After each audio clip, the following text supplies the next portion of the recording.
Okay. Great, Gabor. So, Okay, so I can start sharing my screen. yeah, and I want to actually have full screen. Yeah.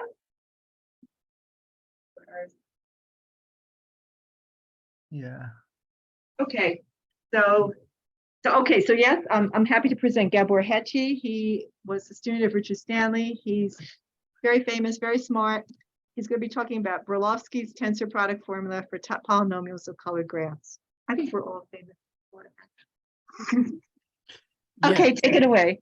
Okay, so before I start, here is just a bit of entertainment. I will remove this background, but most people use backgrounds in their Zoom talks to hide the trash pile behind them. Yeah. And I was thinking of what if I did the opposite. This is a 2,000-year-old Roman mosaic floor, and actually it seems that it was fashionable among rich Romans to make mosaics of trash, but fancy trash. So this is all remains of very expensive seafood. Oh, and where was this? Where is this rather? Right now it's in the Vatican Museum. I will send you the link. I am not prepared. Okay, we get my mind that I should show this. Okay, so now I start sharing my screen, and I start with the slides of my talk. So I think I will not see if anyone types anything into chat, but you can just yell and interrupt me. Okay, and okay, where is it? Page display, full screen. How do I go to full screen mode? Do you know? View. Let's see. How would he go to full screen from there? Oh, here, control. There it goes. Okay. You see full screen now? Yes, it's excellent. Okay, so I have graduate students in my mind, and I will define everything I am talking about, but maybe not in the necessary order. But I think that's good pedagogy because this is how it happens in real life. So this whole talk will be around the real life story. Okay, the real life story is that I got a job here at UNC Charlotte, and one of my colleagues, Yuanan Diao, is a knot theorist, and there was no one doing combinatorics here, so I had to be interested in knot theory.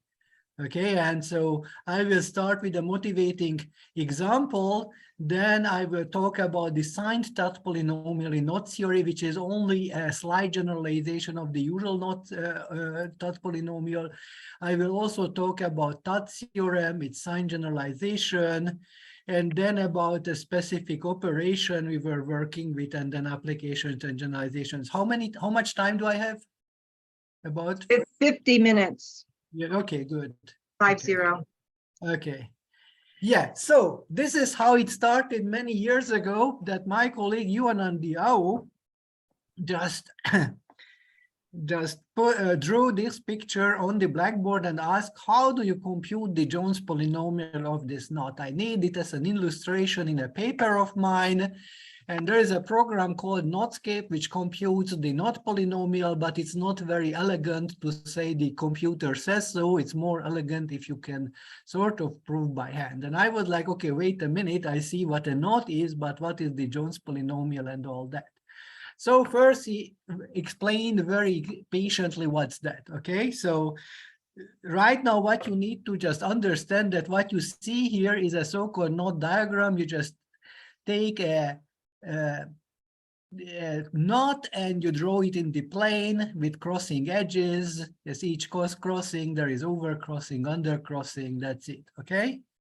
So you draw it, and then you two color the regions. Okay, now let's stop here. What do we mean by two coloring the regions? Well, you could think of the knot diagram as if it was a graph drawn in the plane. The crossings would be the vertices, and then the strands between the crossings would be just edges, right? And then this would be a planar graph, and there would be a dual graph, just the regions. And it would be bipartite. If you learn graph theory, you know that a graph is bipartite if and only if every cycle is has even lengths. And so if you look at the cycles of faces around each vertex, the shortest cycles have length 4. So this is like in the dual graph, the faces will have all lengths 4. Okay, so you know that you can two color the regions and you would get black regions and white regions, matter of taste. Usually the white region, the infinite outside world is white, and then the rest is black. Okay, and then you put a vertex in the middle of each dark region. So this is still about working with the dual graph of this picture. And then you draw a positive edge around each positive crossing. Okay, now wait a minute, what's that? A positive crossing? Well, you see, there are two ways of having a crossing. In this picture here, the crossing from the northwest to the southeast is going above the crossing going from the northeast to the southwest. And it could be also the other way around. And of course, if I look at it from another side, the orientation would change. But what doesn't change is the following, that suppose I want to rotate the overcrossing into the undercrossing in such a way that I sweep the black region, right? So here I would need to rotate it counterclockwise, which is the positive rotation, right? So that's why I call this crossing positive, okay? And then you draw a negative edge around each negative crossing. So this crossing, for example, would be negative because when you have this strand here and you want it to rotate it to the underside, sweeping the black region, you would need to go clockwise. Okay, so you do this for every edge and every crossing, actually, right? Every crossing induces an edge, and there is a coloring depending on the sign. And in general, what you obtain is a so-called signed graph. Each edge is either positive or negative. Okay, and then you need to compute the signed Tutte polynomial of this signed graph. Don't worry, I will define that in a moment, what the signed Tutte polynomial is. Okay. But before I go on, I would like to mention that knot theorists like a lot the so-called alternating knots. A knot is alternating if undercrossings and overcrossings alternate as you follow this trend. Doesn't matter in which direction. So for example, if I start here in the upper left corner, can you see my little hand here? Yes. Okay, so you go above and below and above and below and above and below, like this. Okay, so that would be an alternating knot, and they are minimal in many ways as they prove it. But for right now, for us, what's interesting is that in that case, I have only positive edges because all the crossings are positive. Okay, so people, when they talk about Jones polynomials of alternating knots, they like it a lot because then you just get the usual Tutte polynomial, which has a huge literature. Okay. Okay, now here is the definition of the signed Tutte polynomial of a graph. Okay, so it is recursively defined as follows. You pick an edge, okay, and so I forgot to write here, but usually you like starting with a connected graph, okay? And you want to keep it connected, okay? And so in some order, you delete and contract the edges, okay? And sometimes you have no choice. For example, if it's a co-loop or a bridge, okay, then you need to contract it, okay? What did I do? I wanted to exit here for a moment. Okay, so if you have a graph like this, okay, this guy here is called a co-loop or a bridge, because if I delete it, then it gets disconnected. In other words, there is no circuit containing it. Okay, so in that case, I have that, and so. Okay, so in that case, I want to.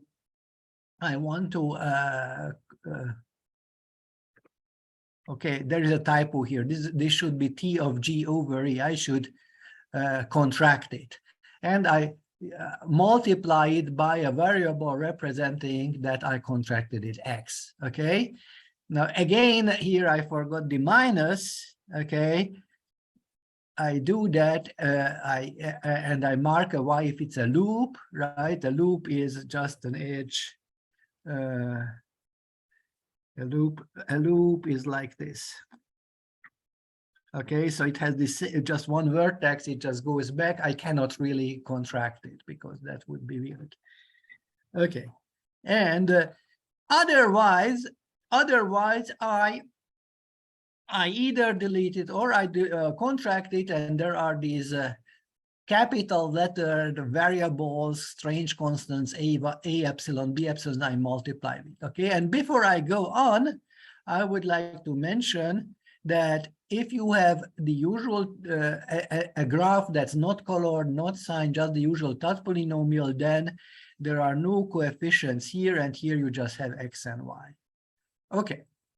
Now, the next thing is the so-called Kaufman bracket, and here I just say trust the knot theorist. Okay, so the point is just that you substitute into the a's and x's and y's powers of a, okay, and then you substitute e to the 4 equals t inverse, and you do some other voodoo, and that's how you get the Jones polynomial. Okay, so this is why it's good to have a knot theorist as a co-author if you want to write a paper in knot theory, because then he can do this part for you and you don't even need to check it, right? The bottom line is just that the Jones polynomial of a knot is just obtained by some substitution into the so-called signed Tutte polynomial of a graph associated to the knot.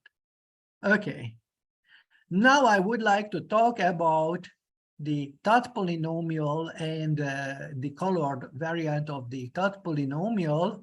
And I would like to give you a little overview of Tutte's proof, okay? Because, okay, so what's the deal here? The most important thing is that I gave you a recursive definition where I just said, pick any edge, delete it or contract it. If you can do both, then try both and recursively compute the Tutte polynomial of the rest, okay? But you could ask, and you would be right asking, that what if I do this in a different order, would I get the same thing, okay?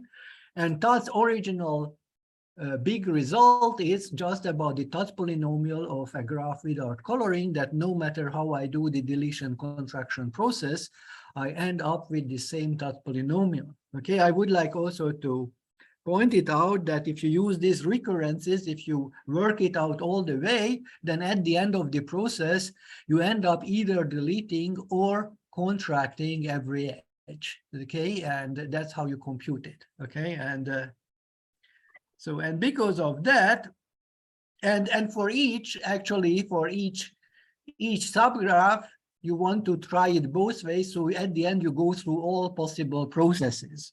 Okay. So what we do is we consider a connected graph and we fix a numbering on the edges. Okay. So 1, 2, 3, 4, 5, 6, 7, 8, 9. And now this is something we need to remember. This is because of Tutte's definition that we delete or contract them in decreasing order of all possible ways. Okay, so for example, I start with edge 9. I can either delete it or I can contract it. Then I go to edge 8. Then I go to edge 7, etc. Keeping in mind that at any time in the process, I am not allowed to delete a bridge, and I am not allowed to contract a loop, and that's where I have a variable x or y marked. Okay, so of course then we can mark in advance that these are the edges I want to contract. Okay, that will be a spanning tree of my graph. Okay, so in this process here, I delete 9, I delete 8, I contract 7, I contract 6, contract 5, delete 4, contract 3, delete 2, contract 1. Okay?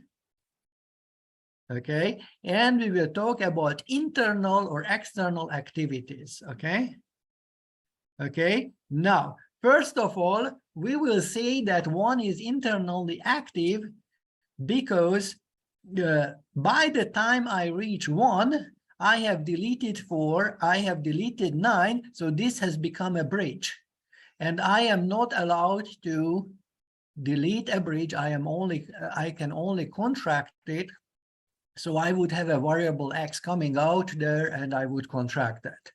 Okay, and Tutte would call an edge like this internally active. And of course, you can directly say which edges are internally active as follows. Okay, here is my spanning tree. In the spanning tree, every edge is, of course, a bridge. But what's special about this bridge here is that if I delete it, all the other edges going between the two parts have higher numbers. So the unique co-cycle, as we say it, close by 1, is such that 1 is the smallest number, and that makes 1 internally active. Okay? Now, similarly, 2 is externally active because by the time I reach 2, I already contracted 5, I already contracted 3, so I created a loop. Okay, and loops must be deleted, so a variable y would come out. Okay, and in other words, what I can say is that if I look at the unique cycle closed by 2, 2 is the lowest number. Okay, now now the next is an example of an internally inactive edge. 3 is internally inactive because if I delete this edge, then this vertex here is on one side and the rest is on the other side. The other edges are 2 and 9, and 2 is smaller. 3 is not the smallest. In other words, when I contracted 3, I still could have also deleted 3 and just contract 2 instead later. Okay. And similarly, 4 is externally inactive because there is 1 afterwards. Okay. So I could have contracted this and deleted this. Okay.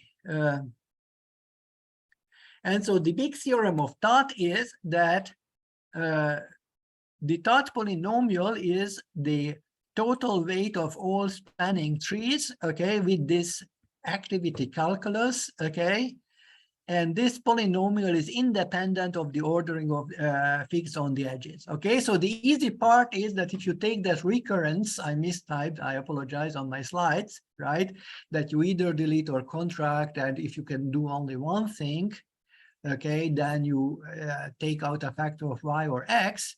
If you think it through, even you can, you know, easily figure out that actually you end up with a summation over all spanning trees, okay, and an activity statistics, okay. The big result here is that it doesn't matter in what order you label the edges, okay. And I am not here to do proof for you. I just want to highlight the key idea.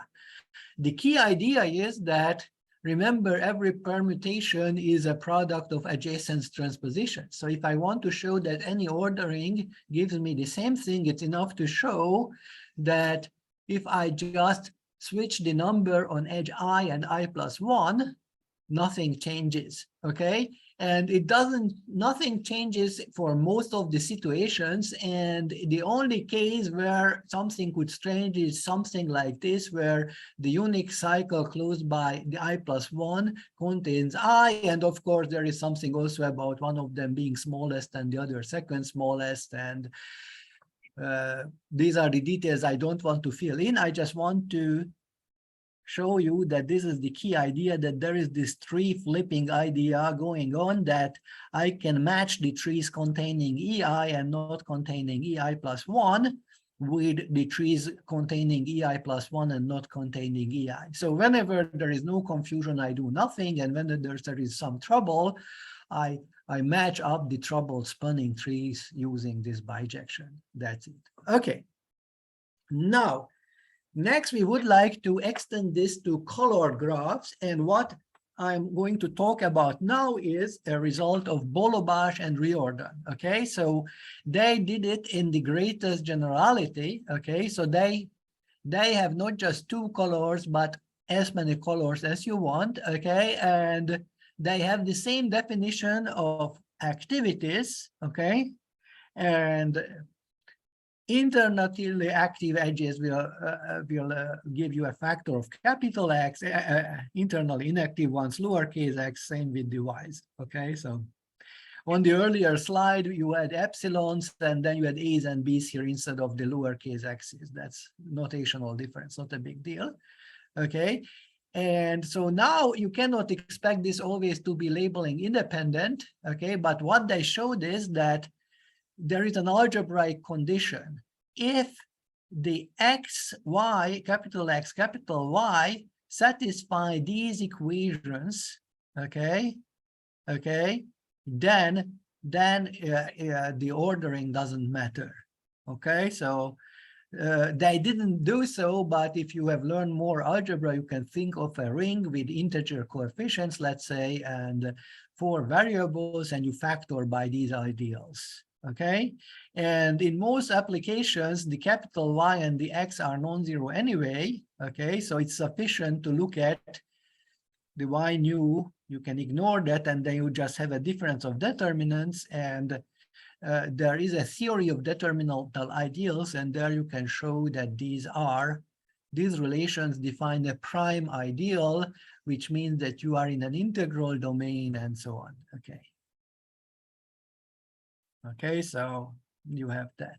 Okay, so now let us return to the sign graph of our motivating example. Okay, and notice that it has some structure.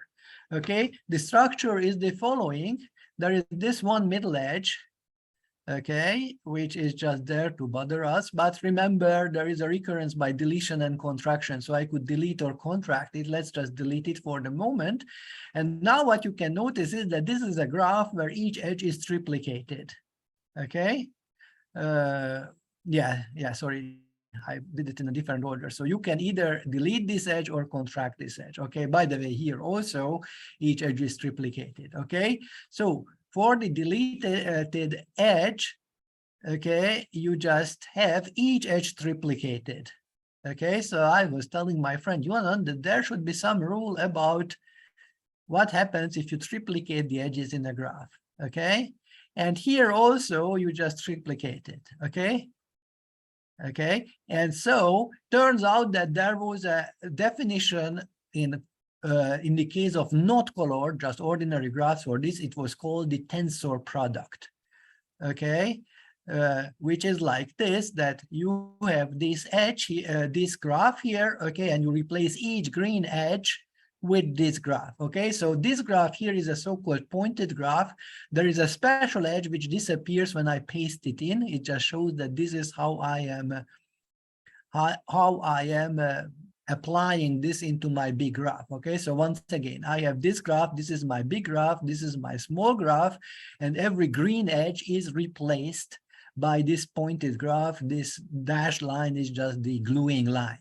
Okay, similarly, this graph here is the rest tensor product of this graph and of this graph. Okay, but it's not over, because this graph here is the green tensor product of this graph and of a path, right, pasted in. Okay, and similarly, this graph here is the red tensor product of this graph and of this graph. Okay, so at the end, all you need to know is the Tutte polynomial of this graph, and the rest is all this tensor product operation. Okay. Okay, and so here is the official definition. Okay. Okay, so M is a graph and N is a pointed graph with a distinguished edge. Okay, And then the tensor product of M and N is just where I replace each edge of color M, lambda of M with a copy of N. Okay. Okay, and when there is no coloring, we obtain exactly Brylawski's tensor product. Okay, and so this is Brylawski's original formula. I am putting here just to scare you. Okay, don't read it too carefully. Okay, so he defines two special polynomials, TC and TL. Okay, by this system of equations. Okay, so what happens is that if I know what the graph N is, I know what N with E contracted is, what with N with E deleted is, and then I have two unknowns here. This 2 by 2 matrix defines a system of equations. I can use Cramer's rule, and then I do this substitution into the Tutte polynomial of the M of the B graph. Okay, so once again, I have the Tutte polynomial of the B graph M, Tmxy. I want to substitute something into X. I want to substitute something into Y, and those are these mysterious polynomials. And if you look up Brylawski's original proof, well, it's somewhat algebraic, and sometimes I don't know. I never understood it. Okay, sorry. Okay, but it's very useful because remember, when we have alternating nodes, then we don't need to worry about the signs. Okay, so I can define knots, alternating knots with this kind of operations. Okay, and Jaeger, Vertigan, and Wells use this Brylawski formula to show that the Jones polynomial of an alternating knot is sharp p hard. Please go to the library to check what sharp p hard is. Okay, basically what they show that if I can compute the Jones polynomial, then I can compute the Tutte polynomial of complicated graphs, and that is something hard. Okay. Okay. Now comes our theorem, which is the signed variant, okay? And interestingly, not signed, colored variant. And interestingly, the colored variant becomes easier, okay? So remember, what was the difference? In the unsigned version, when I have an inactive edge, there is just a factor of 1, okay? For the signed colored version, the inactive edges give you these lowercase x, lowercase y variables, okay? And for the unsigned version, there was this substitution of fractions, and then you take out some mysterious product here, okay? And so for the colored version, you just substitute, okay? You just substitute, guys, namely, you take N with E deleted, you substitute that into the active, internally active x's, right? The same TL, which was defined by Brylawski, and we can define it similarly, substituted into the lowercase. Same story with Y, except that there you learn with contractions. Okay, but what are the TC and TL? It turns out that you can define them in terms of Tutte activities. Okay, because what you can say is TL, L is for the elation with L, okay, and TC is for contraction. It's funny that Brylawski introduced the L and C, but you know, you can use it to remember. So this is like Richard and Margie's idea about the AB index that absent and belong, right? So this is elation and contraction, okay? So okay, so TL is like E deleted, okay, but you sort of leave E there looming around, you know, when you consider cycles, and that changes the rule of activity, okay? And same with TC, that you contract E, but but you have this inactive, some edges become inactive. Okay, so the motto is that E has the smallest label. It just, you delete or contract it last. Okay, and then you can show that if you define it that way, then they satisfy these equations, which means you could also define these with these equations, so they are labeling independent. Okay, you could use Kramer's rule and just use these equations, okay, which are generalizations of the Brylawski formula. Okay, and we use here though that we have a prime ideal we factored by, so it's not as general as we could have because the x and y shouldn't be 0. Okay, by the way, this is also equivalent to this determinanter form equations. Okay, that you replace the lowercase y and the c with the uppercase y and the contract, and same with deletion. Okay. Okay. And I'm not going to prove this, but it uses some non-trivial combinatorics and it uses these identities. Okay, so there is some algebra if you want to do this. This is like half a page proof, but once you do it, it's done. So it's not completely trivial, but you can do it. Okay. And now you can prove the tensor product formula in a way that also gives you a simpler proof of Brylawski's formula. Okay, because what you do is the following, that let's say you do this tensor product here. Okay. Okay, remember when I want to compute the Tutte polynomial of the big graph, okay, I want to do the deletion and contractions in decreasing order, so I number these edges with integers, okay? And then when I do the tensor product, I replace some edges here. Which ones did I replace? I replaced, it seems, the green edges, okay? Yeah, oh yeah, sorry, it's a green tensor product. You see this green here? Richard, I am so sorry. I had to use green and red. Oh, I am so sorry. It's fine, but the green looks yellow to me. Okay, Yellow, green, it works. yellow, green. Okay, good. So I am taking this green tensor product, okay? And so it means that, for example, I would need to replace these 4 by these 3 edges, okay? And so the idea is replace them with 4.1, 4.3, because that means that when I look at the big picture, okay, and I do stuff in descending order, first I take care of those guys who are replacing, not first, but I take care of those guys which replace 4 in a consecutive order, right? So I have like 4.3, 4.2, 4.1, and I take care of these, whatever I am doing,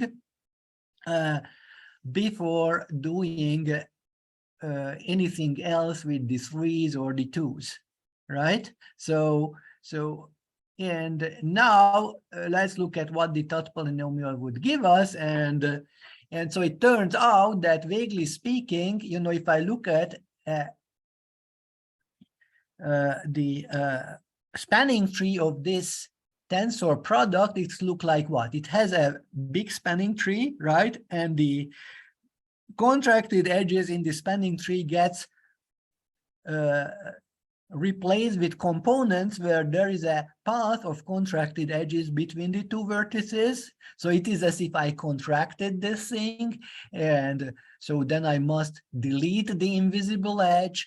And here, this comes into a deleted edge, right? 4 was a deleted edge, so I need to come in somehow with a bold edge to rescue this vertex. Remember, I need a spanning tree, but I should not have a connection between the 2 original vertices here. This is as if I contracted it. This is something that confuses me all the time, that deletion becomes contraction and contraction becomes deletion at the level of the invisible edge. That's a minor issue, but you can sort of intuitively understand what the proof is about once you know that the signed Tutte polynomial exists, okay, and that TC and TL should be that. And of course, if you want to forget the coloring, that's fine. Then you just get a simpler proof of Brylawski's formula, which we published as a separate paper.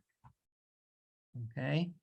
And then it just turns out that the Jones polynomial of our motivating example becomes something like this. Okay, and this matches the results found by Netscape. Okay, and yeah, I don't want to talk about this too much. Okay, now comes another application. Okay. Consider a graph whose edges are labeled with the probability that the edge fails. Okay, so imagine now that you have, let's say, a cable network, cable internet or phone network, and then there is a big storm, and some of the edges get killed, and you want to, or in a war situation, some of them get bombed out, and you want to ask what's the probability at the end that you still have a connected graph. Okay, and Fortuyn and Castellin introduced the cluster generating function, okay, which is like this, that for each edge, it fails with probability Q, it survives with probability C, and you look at the number of connected components and you look at a variable here, okay?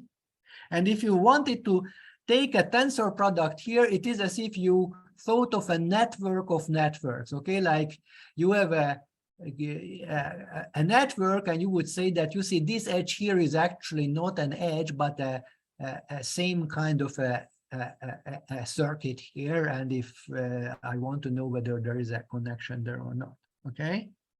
And so Bollobás and Riordan already pointed out that this is also a variant of their Tutte polynomial, because color Tutte polynomial, because you could think of the probability P as a color, okay? So think of it as follows. Imagine you have an electric network and some edges are aluminum, others are copper, others are iron, and depending on the material, the probability of failure is different, but it's the same for the same kind of material, right? So in that case, you know, copper, iron, aluminum, you would have a three-colored graph and three kinds of P's, and you would collect terms like that, okay? And you would have the color Tutte polynomial, okay? Now, swept under the rug, not completely. When I have the 25-minute version of this talk, I sweep it under the rug. I just mentioned it, that we need to consider a disconnected graph generalization of the colored Tutte polynomial. And if I completely lost you, this is a great moment to wake up, because now I would like to talk about what's hiding under the rug, something you may have learned even in an introductory graph theory class, the chromatic polynomial. Okay, so please wake up. This has nothing to do with what I talked before, or it does, but this is something familiar, okay? I want to relate this to the Tutte polynomial, okay? So the chromatic polynomial is the number of X colorings of the vertex set of a graph, okay? So for example, if you have a bipartite graph, it's enough to two-color the vertices, right? Red vertices and blue vertices, and all the edges connect vertices of different color. For a triangle, you need three colors. Maybe you learned about this, and if you learned about this, you may remember that there is some deletion contraction recurrence there, so it looks like the Tutte polynomial. Okay, and so yes, it is, but there is a fine point to be made.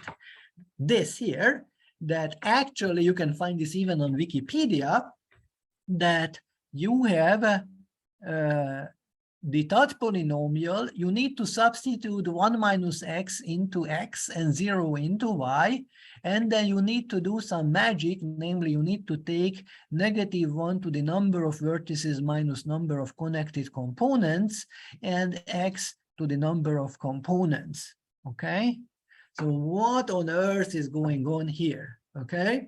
Now, what is going on is that the Tutte polynomial and the color Tutte polynomial is a so-called matroid invariant, which only depends on the circuit structure, okay? So I'm not going to define matroids here. There are plenty of papers of matroids, but basically matrices are about independent sets. Okay, so you say that a set of edges is independent if it contains no circuit. Okay, and if you think about this way, then the vertices don't really matter. Look at this graph, for example, right? It has this circuit here, it has this circuit here. So the edges of this triangle are dependent. Any set of edges containing this triangle is dependent. Okay. That's it, okay? But if I separate, if I duplicate this vertex, if I split this vertex, I have the same edge set. Okay, I would be talking about the same edge set and the same Tutte polynomial. And if I do deletion contraction and I don't talk about connected components, okay, it's I could extend my definition. The only thing would be that, remember before I said I'm not allowed to disconnect the graph. Now I would need to say I am not allowed to increase the number of connected components. So if I do the deletion contraction process, this edge up here would be a bridge, right? So I can still only contract it, okay? And I can move this up here, and this also would have the same Tutte polynomial, okay? And it is standard practice in these situations that you introduce a variable which keeps track of the number of connected components or keeps track of the number of vertices in the power. Okay, so if you look back here, there is this kappa, which is a variable, and you take it to the number of connected components. And so you don't need to worry now about working with disconnected graphs. Okay.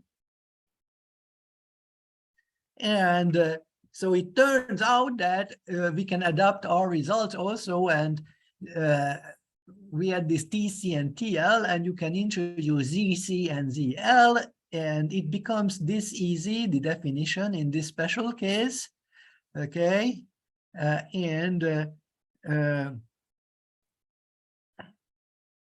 And it turns out that the probability that the endpoints of E become disconnected after an accident, if I just look at this patched in part, is ZC of NEP1, and remaining connected is the ZL NEP1. Again, it's the other way around. I would prefer with the C and L, but what can we do?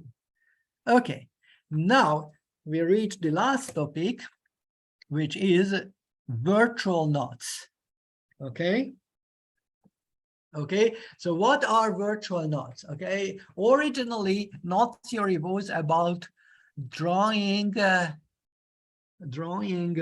knots in the plane. Okay, and then the underlying graph will be planar. Okay, and by the way, let me mention to you that planar graphs are nice because the dual of a planar graph is also a graph. And if you look at the Tutte polynomial, the original one of a planar graph, and you take the dual, you just need to swap x and y.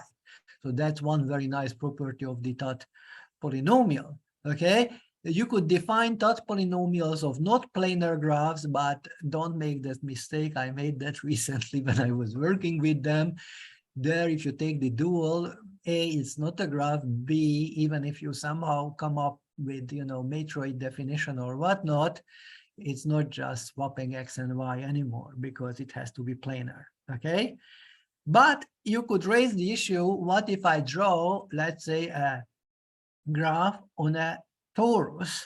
Okay, now the problem is that they are still not selling torus shaped paper in the stationery store. So what you would need to do is you would still draw it in the plane, but you would say that, you see, this crossing here is not a crossing, it's just a virtual crossing.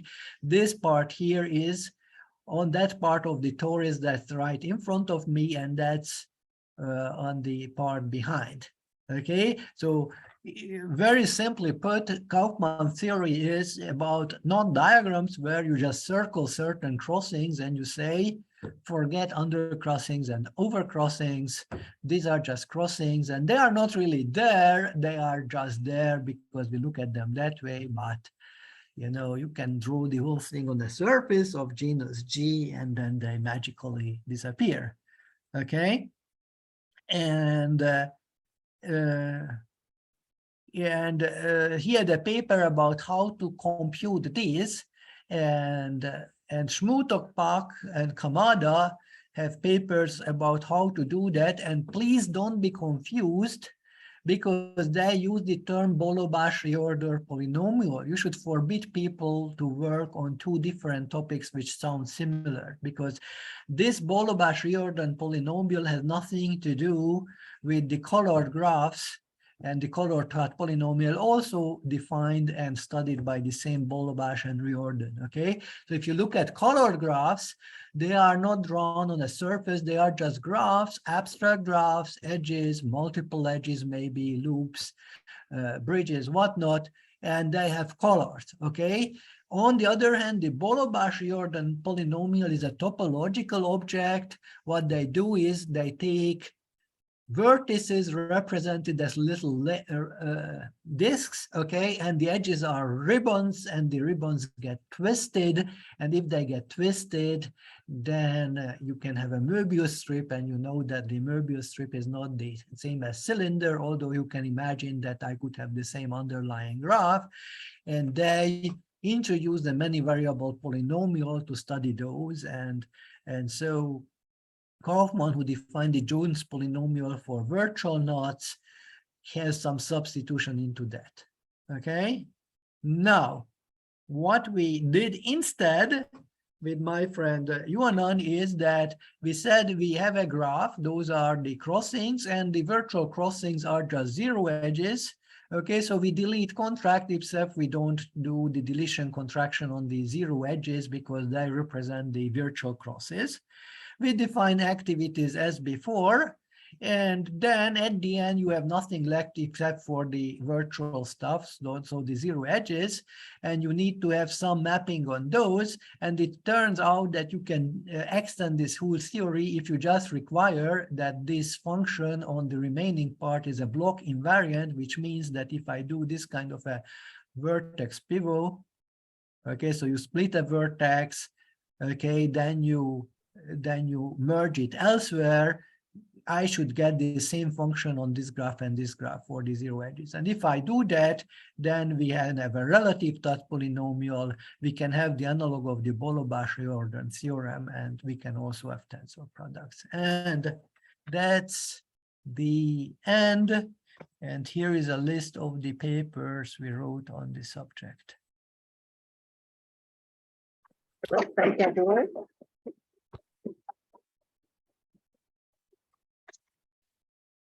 Are there any questions or comments?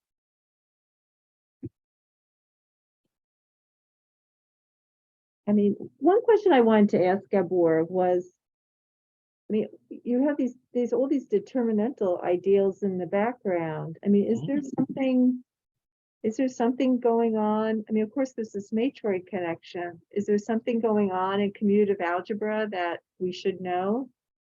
Well, not really too much. Okay, let me mention why these determinantal identities are there. They are only about 2 by 2 matrices, okay?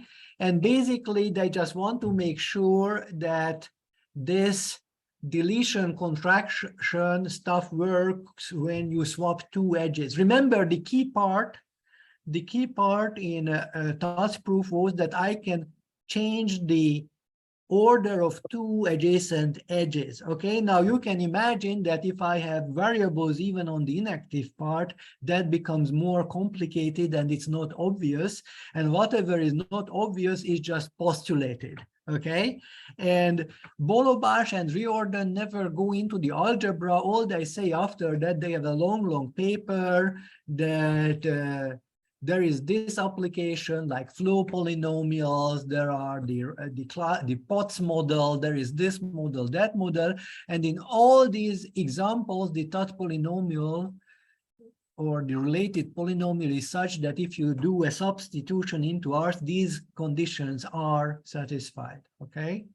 And it is just my observation that when you look at these relations and you set the capital X and Y to non-zero, then you are factoring by a very simple determinantal ideal. And oh my gosh, I forgot the name, the German guy who had the book about determinantal ideals. It's almost at an exercise level. Okay. Burns, right? Oh, yeah. It's not- Right. Okay. So somewhere it's like a very easy statement that these determinantal ideals, okay, that if you have a matrix and you look at, if you have a, so the statement is something like this: if you have a matrix of variables and you just look at the ideal generated by all 2x2 determinants, you get a prime ideal. Okay. So what, this is just a footnote that you could just factor with these right away, and then you get quote unquote the most general setup, right? Where you could even take then the field, right, containing this integral domain, and just say that we live there and we have a Tutte polynomial. Okay, but Bollobás and Riordan are not concerned about this. They are only concerned about saying that our polynomial is more general than Zaslavsky's, because Zaslavsky had the most general Tutte polynomial before that. I generalized you. Okay, sort of. But it gives you a very clean picture, and it just meshes really well with this tensor product rule. Okay, now let me also mention another thing, that if you look at this operation, what we did, it's a very special one, where you replace an edge with 3 parallel edges, or you subdivide an edge into 3 parts. If you just start with a loop and you do this repeatedly, those are the so-called series parallel graph, because usually in an electric network, you have series connection, parallel connection, and you just build it up that way.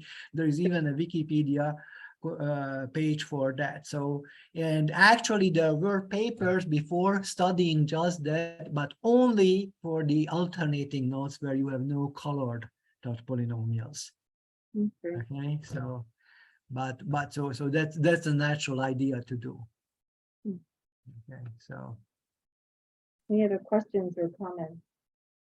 Oh, I can't see all of you. I'm trying to figure out how to do this. Oh, wait, sorry, that's down, that's up. So this should work. Sorry, it's just not, our camera is not working. There's a okay, lot I of, can see you. I can see And if you. you I can can really see half see of you. there's all Some, kinds of people here. It's not just. I always see some Because half you of you, and I see your mug. You have a beautiful Swedish you. Ukrainian mug. No, it's from Montreal, actually. You're I gonna laugh. mean the colors. Oh, well, not really. Okay, any other questions? Okay, if not, let's thank Gabor again.